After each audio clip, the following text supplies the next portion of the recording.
Olá, sejam todos muito bem-vindos a mais uma videoaula aqui do Trecos de Engenharia. Para quem não me conhece, meu nome é Enio e eu estou fazendo uma sequência de videoaulas completas e gratuitas na área de engenharia. Então já se inscreve nesse canal, clica no sininho das notificações, deixa seu like e comentários na área de comentários, beleza? Vamos para a videoaula de hoje. Bom, então a nossa videoaula de hoje vai ser sobre captação de água subterrânea. Essa parte da matéria eu vou passar ela meio superficialmente e vou passar para vocês aquilo que eu acho que é importante para um profissional que vai atuar na área de sistema de abastecimento de água. Tá? Inevitavelmente nesse assunto não temos como trabalhar de forma separada de uma equipe, que no mínimo você vai ter que estar trabalhando junto com um geólogo, tá? Que tem a formação mais específica para atuar nessa área aí de subsolo, de água subterrânea, tá? Então, qual a importância para a gente aqui de projeto da água subterrânea? Tá? Então, vamos primeiro entrar em algumas definições. O que é a água subterrânea? Então, basicamente, denomina-se água subterrânea a água presente no solo ou no subsolo, que não tem condições de livre escoamento. Tá? Até agora a gente viu córregos, rios, lagos, né? Que são, vamos dizer assim, uma concentração de água que resulta numa quantidade suficiente para a gente poder captar. Tá? E basicamente os rios e os lagos eles são também parcialmente alimentados pela água subterrânea, porque a água subterrânea ela percola, né, o subsolo e vai se concentrando aí vamos dizer assim, nas partes mais de cotas menores, né? Então vai se concentrando e vai formando os rios, né, e os lagos. Bom, as fontes, as minas e as nascentes são formadas pela surgência natural da água subterrânea na superfície do terreno, né? Assim como eu descrevi. Tá? Então, a água do ciclo hidrológico lá que o solo capta da chuva, essa água infiltra no solo e percola ele, percorre o subsolo, tá? E vai se concentrando em algumas regiões aí que acontece daí as fontes, minas e essas surgências, tá? Então, para o nosso caso aqui, abastecimento público, a água subterrânea, ela tem se apresentado como um recurso bastante viável para várias regiões onde a gente tem condições aí de captar essa água. Tá? E é a realidade de vários municípios aqui do interior do nosso estado, Mato Grosso do Sul. Vários municípios são praticamente 100% abastecidos por água subterrânea. Aqui nossa região, nós estamos em cima do aquífero Guarani, que possui uma quantidade de água enorme e uma qualidade de água muito boa ainda. Tá? Então, vários municípios, por conta das características dessa água, têm adotado aí a perfuração de poços, né? E também por conta de linha de financiamento aí da Funasa e tal, né? Várias outras razões aí. No caso de Campo Grande, boa parte da água de Campo Grande também, hoje em dia, vem do subsolo, as razões que eu já comentei nas videoaulas anteriores. Todas as videoaulas anteriores estão com seus links ali na área de descrição desse vídeo aqui. Se você tiver interesse, é só ir lá assistir, é tudo gratuito e bem completo. Atualmente, quais são as vantagens aí do aproveitamento da água subterrânea para nós hoje em dia? Primeiro, qualidade da água é muito bom. O que te permite, depois do poço furado e você encontrar essa água, você usar essa água com um tratamento bastante simples. Tá?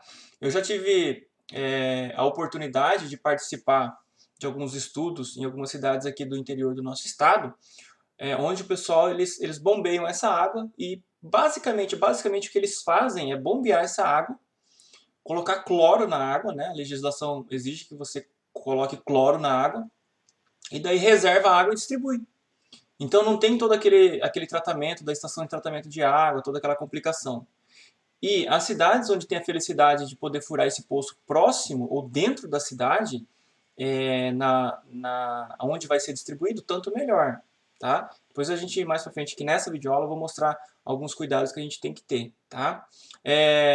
Como eu já falei, né, a relativa facilidade de obtenção e as obras de captação próxima da área de consumo. Né? Tem uma outra coisa também, que para a nossa realidade aqui, a gente tem essa água aí em quantidade suficiente. Né?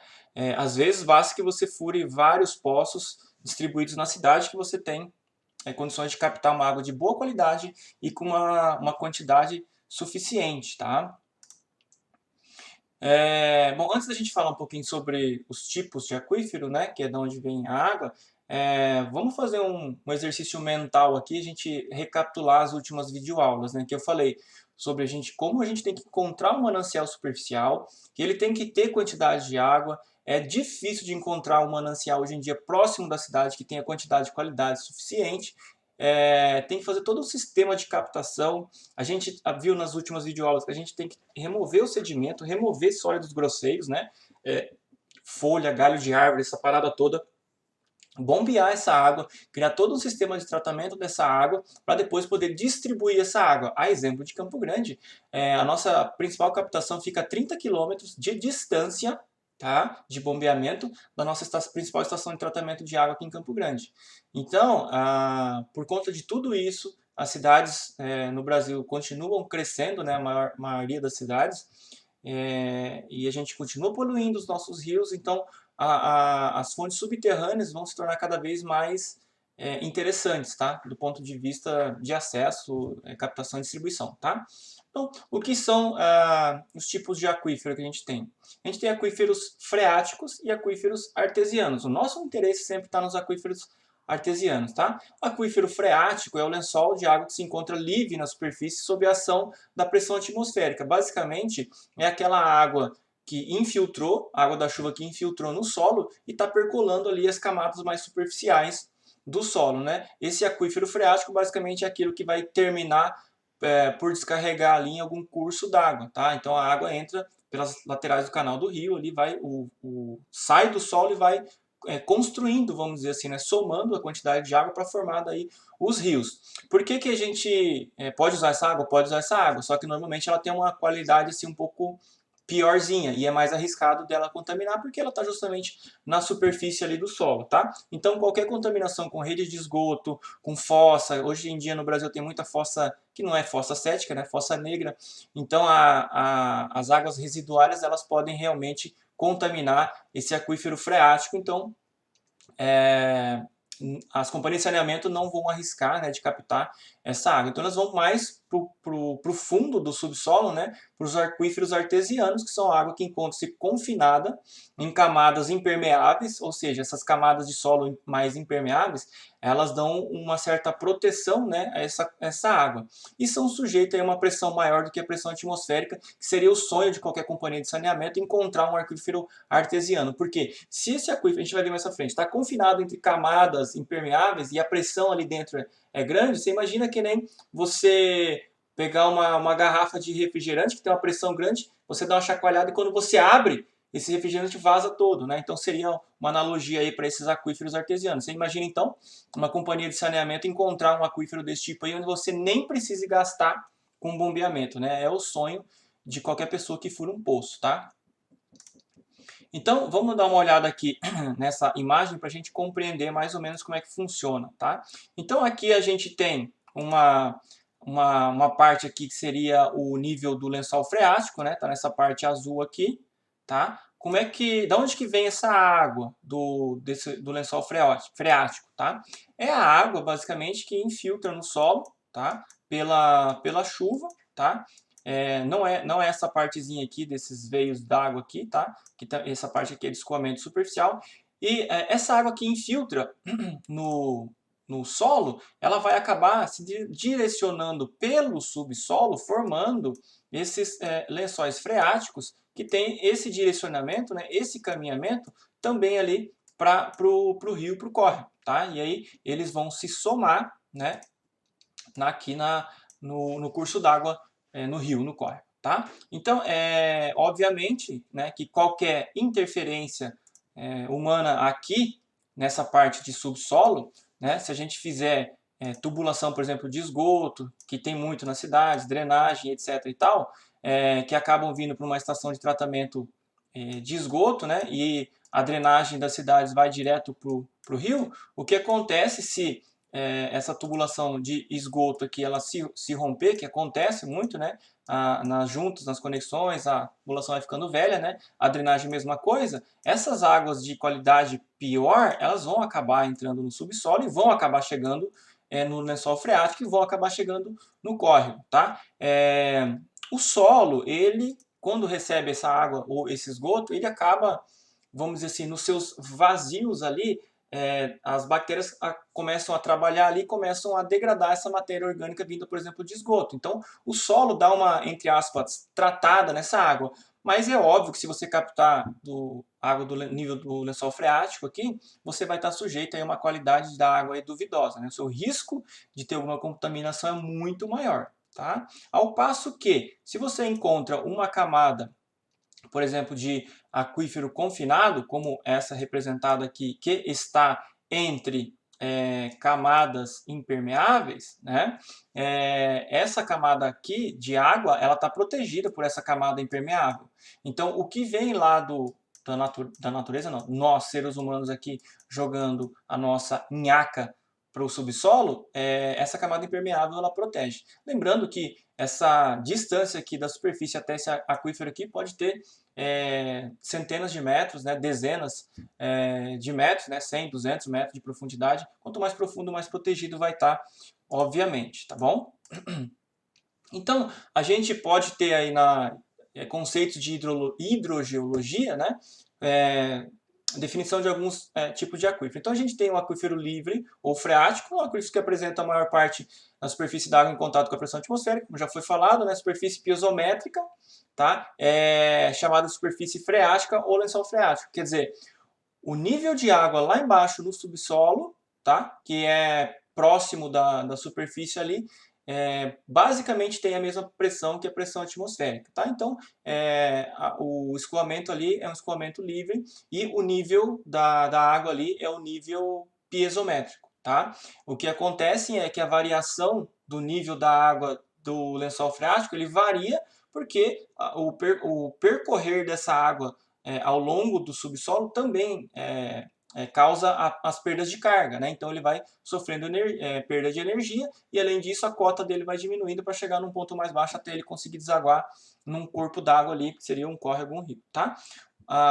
O que mais tem interesse para a gente aqui do sistema de abastecimento de água é o aquífero confinado, tá? Que são limitados por camadas impermeáveis, como já foi explicado, apresentando espessura de formação geológica totalmente saturada, muita água, com a água submetida a uma pressão superior à atmosférica, quer dizer, ele está confinado, tá, entre camadas impermeáveis, o exemplo do refrigerante que eu falei para vocês, e ali dentro tem uma pressão ali nessa camada maior do que a pressão atmosférica. Tá?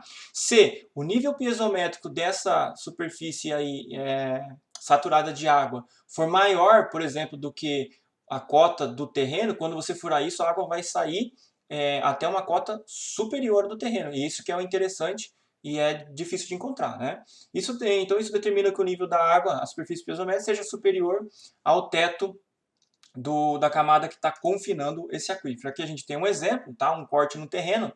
Essa imagem é bem legal para a gente explicar as coisas. Então você imagina o seguinte, eu tenho aqui o terreno, esse terreno ele tem as cotas diminuindo para cá, tá? E a gente tem aqui uma camada impermeabilizante, tá?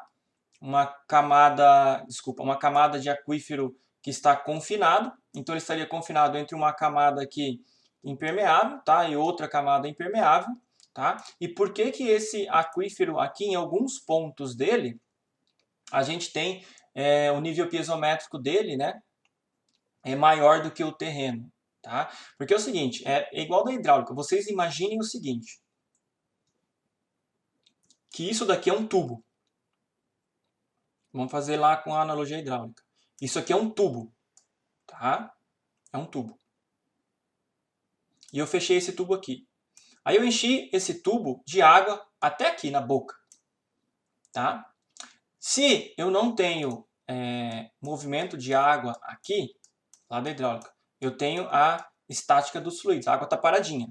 Então, o nível piezométrico, nessa situação de tudo parado, seria algo assim, ó, bem horizontal. Tá? A partir do momento que eu coloco essa água em caminhamento, dou vazão a ela, tá? A gente começa a ter perdas de carga. Então, essa perda de carga, ela não mais acontece, ela reduz aí a linha piezométrica um pouco para baixo, tá? E aí essa diferença daqui, tá? Entre esses dois níveis piezométricos é justamente a perda de carga que eu calculo lá com as equações da hidráulica. Aqui, na hidrogeologia, acontece alguma coisa muito parecida. Então, a água está caminhando aqui no aquífero confinado, certo? Então, essa linha amarela, esse plano amarelo aqui, representa um plano do nível potenciométrico ou piezométrico lá, até onde a água chegaria. Tá? Então aqui a pressão é maior que a atmosférica, então veja, se eu furo um poço aqui e chego nesse aquífero que está confinado, tá? É como se eu pegasse um refrigerante lá e fizesse um furo e colocasse um canudo. A água vai jorrar por esse canudo. Né? E a água vai subir até onde? A água vai subir até esse nível potenciométrico aqui. Ó, tá? Agora, se eu furo nessa região aqui, tá? E o meu terreno tem a mesma cota desse plano potenciométrico, quer dizer, a água vai chegar até aqui, vai chegar até a boca do terreno. Beleza? Tranquilo. Agora, se eu furo um poço aqui, tá? Eu atinjo o aquífero confinado aqui e a boca do meu poço está num ponto onde o terreno está abaixo do meu nível piezométrico, aí eu tenho um poço jorrante. Tá? Porque vocês imaginam o seguinte, a gente tem toda essa quantidade de água aqui, vocês imaginam um êmbolo de seringa, né? Toda essa quantidade de água aqui empurrando a água para sair aqui, tá? Então, a gente tem a seguinte situação, toda essa massa de água está pressionando a água para percorrer. E aí eu abro um buraco aqui, ela vai tentar se equilibrar, ela vai sair, vai jorrar até esse nível aqui. Tá? Então isso aqui é o sonho de todo cara que trabalha com poço, encontrar um poço desse daqui. Tá? Pra vocês terem uma ideia de quanto isso é importante, a gente tem aqui no Brasil a cidade lá de Caldas Novas, né, que eles não só têm poços jorrantes, como também essa água é quente. Então vejam, toda a economia de uma região, de um estado, ela é sustentada por conta desse tipo de situação aqui hidrogeológica. Tá? Além de os caras terem lá alguns poços que são jorrantes, a água é quente. Né? O principal atrativo é porque a água é quente lá. Né? Até os poços que não são jorrantes compensa financeiramente os caras bombear a água. No nosso caso aqui, a gente quer uma água de boa qualidade. Se encontrar essa situação aqui, tanto melhor. Agora tem uma outra situação que é a seguinte, por exemplo, se eu escavo o poço e não chego aqui no aquífero confinado, eu simplesmente pego a água do aquífero livre, tá? É uma quantidade de água que eu vou ter, só que essa água aqui, ela carrega junto com ela um risco maior de contaminação, tá? Tudo bem? Então, vamos adiante aí. Isso é importante a gente entender, tá? Aqui é um outro exemplo, uma outra figura, da mesma forma, né? Então, basicamente, quando a gente fura um poço e consegue pegar uma região de um aquífero confinado aqui, que o topo do poço artesiano está para baixo da linha piezométrica, que basicamente seria a cota da zona de recarga do aquífero, menos as perdas de carga pelo transporte dessa água no aquífero, a gente teria um poço jorrante. Tá? Agora, se esse poço pega o mesmo aquífero e ele é perfurado numa região onde a cota do terreno está acima desse nível piezométrico aqui, então a gente tem um poço que não é jorrante, tá? Mas ele capta uma água de uma qualidade muito boa e normalmente com uma quantidade muito boa. São os casos aqui dos poços de Campo Grande. Então aí você bombeia essa água, tá? Você gasta um pouco bastante com energia elétrica, só que você bombeia essa água para cá e ela está praticamente pronta. A única coisa que normalmente se faz é adequar a legislação e colocar lá pelo menos cloro, né?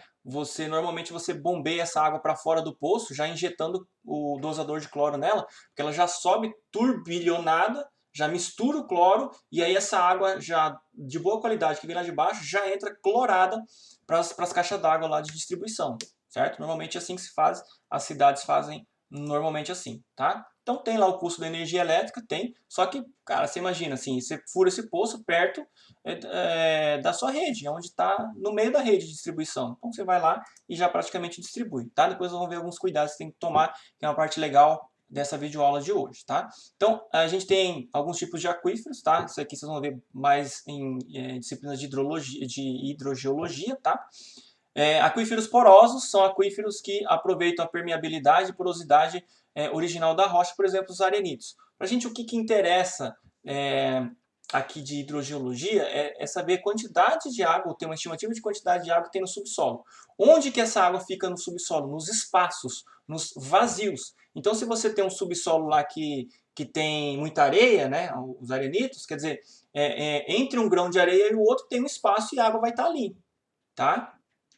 A gente tem aquíferos que são fissurados, que são aquíferos, por exemplo, de rochas, né? Granito, por exemplo, que são todo craquelado, ele é todo rachado, e nessas fissuras, dessas rachaduras, é onde encontra-se a água. Então são aquíferos que aproveitam a porosidade e permeabilidade conferida na rocha através dessas fissuras ou fraturas, tá? E a gente tem os aquíferos kársticos, aí, que é a porosidade formada pela dissolução da rocha original. As rochas vão em termos leigos, né, se esfarelando lá, e é onde ficam esses vazios aí, a água permeia por ali e é onde ela vai ser acumulada. Então, é um exemplo dos calcários, tá? Se não me engano, Bonito tem uma qualidade da água assim de calcário, tá? É uma água com bastante carbonato de cálcio, uma água dura, tá? E ela dá essa característica de água límpida nos córregos, nos rios ali, mas ela é uma água difícil de ser tratada, tá? Quando você ingere muito essa água, pode ter problemas de pedra no rim, né, com muito calcário, ela incrusta nas tubulações, entope chuveiro. Quem não é acostumado, vai lá para Bonito, toma essa água aí, se tomar gelo dessa água, por exemplo, você vai num restaurante, os caras fazem gelo com água lá de torneira que, se não for bem tratada, o cara vai ter um piri danado lá, tá? Porque quem é de fora não dá conta aí de processar a qualidade da água daí, tá? Então aqui a gente tem alguns exemplos em figuras. A gente tem, por exemplo, aqui o que eu falei de aquíferos que são porosos, tá? Outros que são fissurados, craquelados, e uma exemplificação aqui meio que não dá nem para entender, que são os kársticos, tá? Então algumas definições, tá? Bom, isso aqui tem tudo a ver, essas definições, com um poço perfurado, um poço profundo que a gente vai perfurar. Então a gente tem que saber dessas definições aqui, tá? Depois tem o desenho delas, mas por enquanto se preocupem com essas definições aqui. Então, o que é o nível estático? Nível estático da água no subsolo. É o nível de equilíbrio da água no poço quando o mesmo não está sendo bombeado, tá? Então é a água do aquífero. Se você furar um poço, você descobre onde está esse nível de água, e se você não bombeia essa água, esse nível estático é a diferença de cota lá da superfície até o nível de água. Estático, parado, tá? O que é o nível dinâmico? É o nível de água no poço quando o poço estiver sendo bombeado. O nível dinâmico está relacionado com a vazão da água que é retirada do poço e com o tempo decorrido desde o início do começo do bombeamento.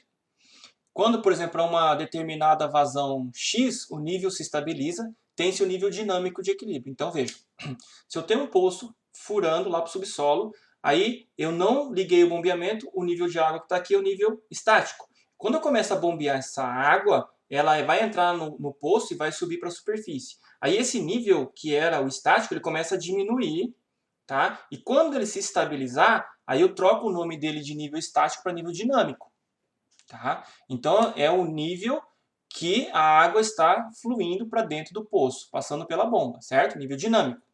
E o que vem a ser a diferença entre esses níveis, que a gente chama de rebaixamento, ou chama de abaixamento, ou chama de depressão. Então corresponde à diferença entre as medidas de nível dinâmico e estático. Tá? Então a diferença de cota entre o nível dinâmico e o nível estático é o que a gente chama de rebaixamento, abaixamento ou depressão. Tá? E esse valor da diferença de cotas, ele varia conforme você se afasta do poço, tá? A gente vai ver isso. A superfície piezométrica de depressão, ou cone de depressão, tem a ver com isso. É a superfície imaginária da forma pelos níveis piezométricos que eles acontecem e tomam a forma de um funil com o vértice no fundo do poço. Então, vocês imaginem aqui, vamos de novo, a gente furou o poço, tem o nível estático, e aí começamos a bombear, o nível da água desce, e se estabiliza. Então temos o nível dinâmico. A diferença de cota é o rebaixamento ou o abaixamento. Só que o nível dinâmico, ele forma uma superfície normalmente cônica, porque a água ela vem da lateral, né, e ela vai descendo, vai rebaixando e entra no fundo do poço e vai para a superfície. Tá? Nós vamos ver isso em desenho depois. E a gente tem a curva de abaixamento ou depressão, que é a curva formada daí por essa interseção das superfícies piezométricas, como eu falei. A gente tem o conceito da vazão, que é comum, que a gente já conhece, que é o volume de água obtido do poço aí por unidade de tempo. Tá? E a gente tem um outro conceito, que é a vazão específica, que é a relação da vazão pelo rebaixamento ou pelo abaixamento, que aí a gente tem, vamos dizer assim, condições de ter uma ideia da quantidade de água que esse poço fornece, ou do potencial de fornecimento de água desse poço. Né? Então você tem uma determinada vazão, quanto maior a vazão e menor o abaixamento, o rebaixamento, vamos dizer assim, mais potente esse poço, né? Mais água ele consegue fornecer para a gente. Então, basicamente, tem outras coisas, mas por enquanto o que a gente tem que saber é isso daí. Então, o que vem a ser o raio de influência? O raio de influência é quando o poço está sendo bombeado e a gente tem o nível dinâmico desse poço. Tá? Devido ao rebaixamento do nível de água, forma-se em torno do mesmo um cone de depressão, quer dizer, o nível de água vai diminuir e vai entrar no poço e vai sair lá de cima, tá? Com o vértice voltado para o fundo, na boca do poço lá embaixo, no fundo do poço, né? A distância que vai desde o centro do poço até o ponto em que o rebaixamento se torna nulo, né? Quando o nível dinâmico volta a se encontrar com o nível estático, a gente dá ao nome de raio de influência, né? Quer dizer, qual é a influência que esse poço está causando no nível estático, tá? Em termos de distância da boca do poço, tá? Para a sua lateral. Então, da boca do poço, você vai se afastando até o nível dinâmico da água encostar novamente no nível estático, e aí você tem uma circunferência, né, ou um raio de influência a quando que esse poço está influenciando o nível de água. Na prática pode formar muitas figuras geométricas, né, mas basicamente na teoria seria um cone. E o porquê que é importante? Lembram que eu falei para vocês que a água ela vai preencher os espaços vazios do subsolo? E imagine o seguinte, quando você começa a remover essa água, acontece esse cone e na parte entre onde era o nível estático e agora onde é o nível dinâmico, não tem mais água. Os vazios estão vazios, não tem mais água ali. O que vocês acham que acontece pode acontecer com esse volume de solo aí? Ele vai se rearranjar. Então não tem mais água aqui, eu tirei a água, então a partícula vai se aproximar mais da outra. Esse solo ele pode se adensando, e isso é o problema que a gente tem que tomar cuidado. Tá? O desenvolvimento de poço consiste daí, o furo do poço, uma série de atividades que vão efetuar conjunto ou em separado, visando a acomodação do sistema, a formação do poço, antes de se iniciar esse processo de captação, propriamente dito. Então, assim, nunca trabalhem sem o respaldo de um geólogo, tá? Não trabalhem, tá bom? Principalmente se você for trabalhar na parte de operação de sistema de abastecimento de água, né?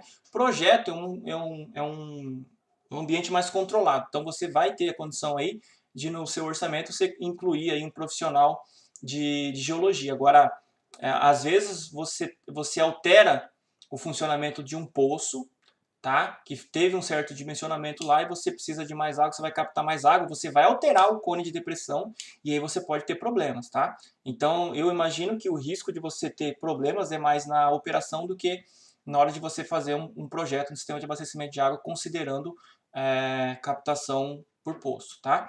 Então aqui a gente tem um exemplo, tá? Agora prestem bastante atenção aqui, que a gente tem desenhado aqui aqueles conceitos. Então, imagine que a gente não tem poços nenhum, tá? A gente tem a superfície do terreno e a gente tem o nível estático da água. E imaginem que essa distância aqui pode ser de muitos e muitos metros, tá bom? Até a gente encontrar água. Pode acontecer isso, beleza.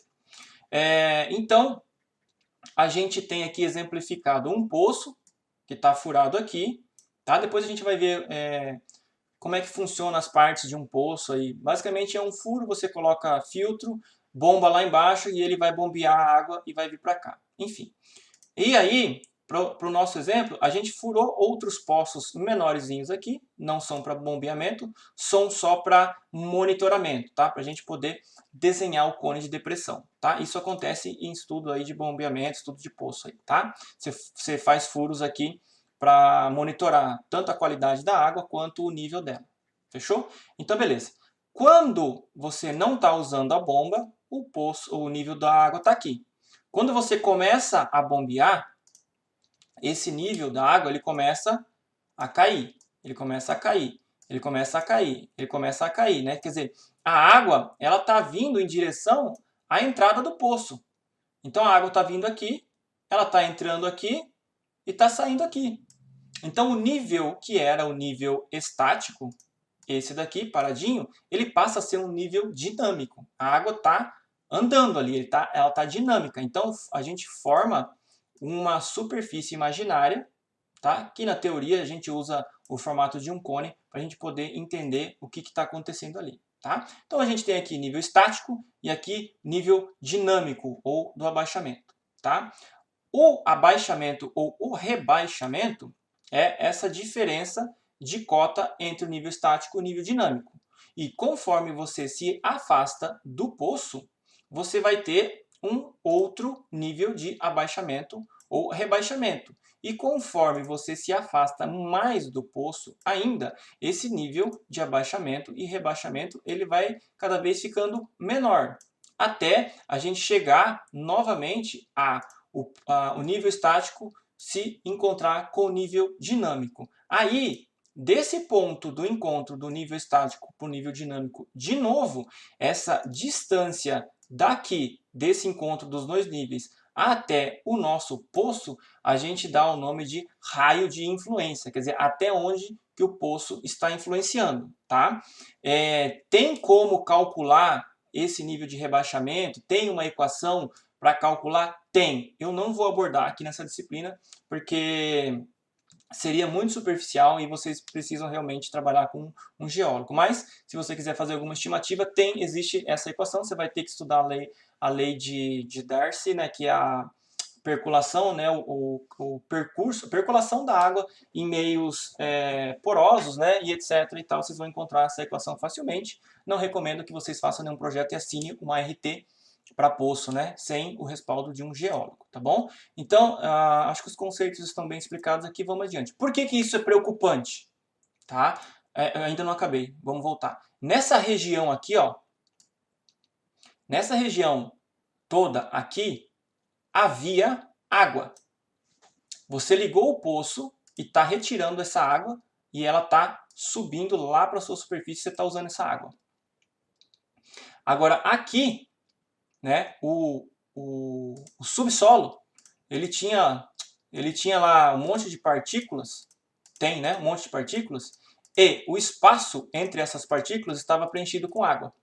Agora não está mais. Há uma tendência de que essas partículas que não tem mais água, elas se reacomodem, e aí pode vir problema. Vamos explorar um pouquinho desses problemas aí. Tá? O que pode acontecer? Tá? Então veja aqui uma outra situação. Quando você tem vários poços atuando e você coloca um mega bombeamento aqui, pega um poço muito potente e você tem lá um vizinho que tinha um poço lá um pouco menor que o seu cone de depressão aqui, ele pode secar esse poço aqui e pode fazer com que esse cara aqui não tenha mais água. Tá? E você pode fazer com que um poço tenha a sua produção reduzida, quando o seu cone de depressão pega parcialmente esse outro poço. Então, você tem situações onde você tem conflito entre os cones de depressão. Tá? Você tem uma sobreposição de cones de depressão. Você pode acontecer isso. E a gente continua com o problema de que agora aqui era o nível estático, nesse tracejado, agora a gente tem um nível dinâmico aqui. Toda essa região aqui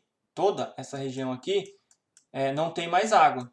Então as partículas aqui, elas vão tender a se reacomodar. Então se elas se reacomodarem e ocuparem menos espaço, menos volume, toda essa maçaroca de terra que está aqui em cima, ela pode vir para baixo. E aí é problema. Aí é problema se você, por exemplo, tiver prédios aqui, obras que tenham fundação chegando nessas partes mais profundas, tá? Se você tem, por exemplo, pilares de prédios por aqui, agora essa região aqui, o solo passou a se reacomodar, essa fundação aqui, né, essas estacas, estruturas de fundação, elas vão sofrer tensões, né, pela reacomodação do solo que elas não sofriam antes. E aí pode ser problema de você causar rachaduras em prédios ou até coisa mais drástica, tá? Isso aqui é uma situação que eu peguei aqui os professores, foto de uma apresentação de aula dos professores da USP, tá? A referência está aqui e eu achei muito interessante. Não sei de onde que é, tá? Mas olha o que aconteceu.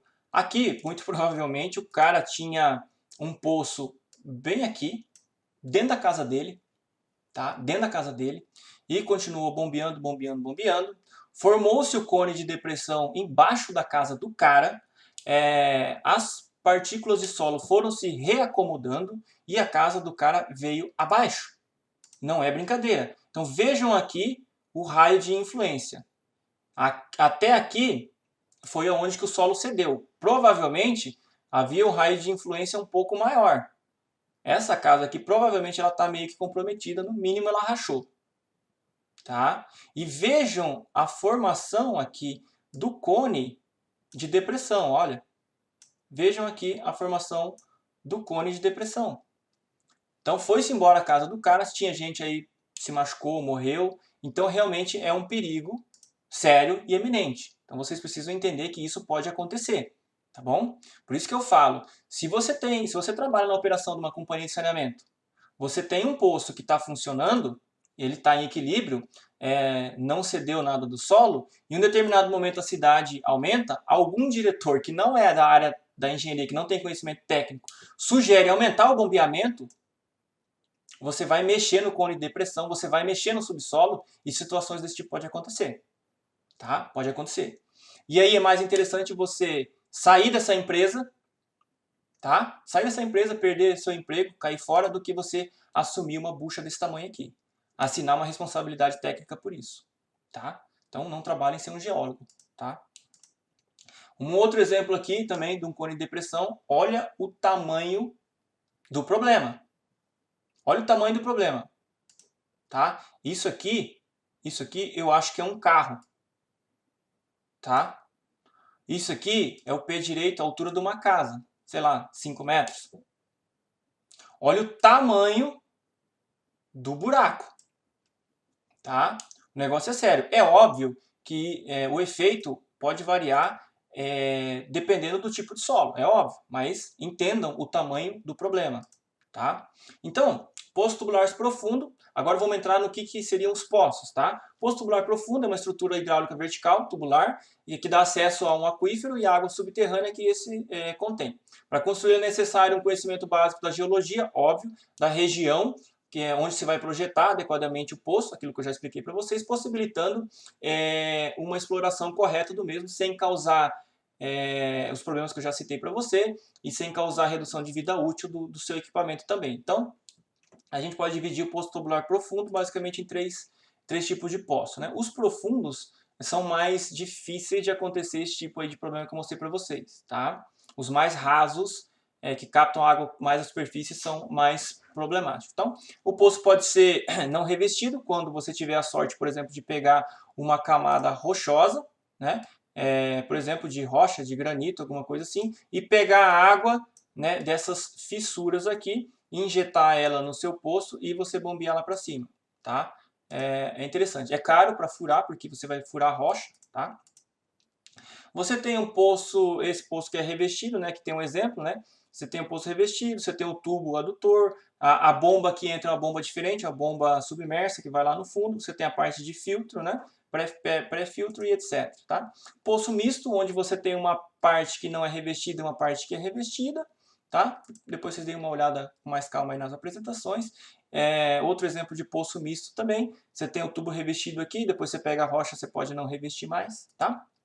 E a gente também tem que saber o que é o conceito de teste de vazão. Testes de vazão de um poço são realizados para obtenção do volume de produção do poço, sem que haja prejuízo a essa estabilidade do aquífero, ou que não haja problema de estabilidade no funcionamento da bomba. Tá? E o teste serve também para determinar as características físico-químicas da água, que no momento que você bombeia essa água, você pega a amostra dessa água e faz a análise dela, tá? Para ver a qualidade dela, se é boa ou se você vai ter que fazer alguma intervenção em termos de tratamento. Tá? E como é que funciona esse teste? O que é esse teste de vazão? Então, teste de vazão máxima é o mais comum e essencial, porque vai permitir o valor do limite de vazão do poço. Então, você estressa o poço. Tá? É realizado com uma bomba mais potente do que aquela qual que você vai colocar para fazer o bombeamento no dia a dia, no funcionamento no dia a dia do seu sistema. Tá? E é justamente para ele estressar o poço e bombear bastante água. Tá? Com o intuito de rebaixar o máximo possível o nível dinâmico. Tá? Você vai monitorar esse nível dinâmico. E você faz um teste escalonado. Com esse teste pode-se observar o comportamento das vazões, por exemplo, você vai pegar e bombear variando, né, aumentando essa vazão de 30%, 60%, 100%, até chegar a 100% dessa vazão máxima, e aí você vai monitorando o nível que está o nível da água, que vai ser o nível dinâmico para cada uma dessas porcentagens de bombeamento, tá? E assim você consegue fazer um gráfico da curva de rebaixamento em função da vazão, tá? Pessoal, a nossa próxima videoaula vai ser então sobre as adutoras, tá? A água subterrânea foi só uma parte introdutória. Em cursos de geologia você encontra uma coisa bem mais aprofundada, beleza? Então fiquem todos com Deus aí. Eu me despeço, deixando um grande abraço. A gente se vê na próxima videoaula aí.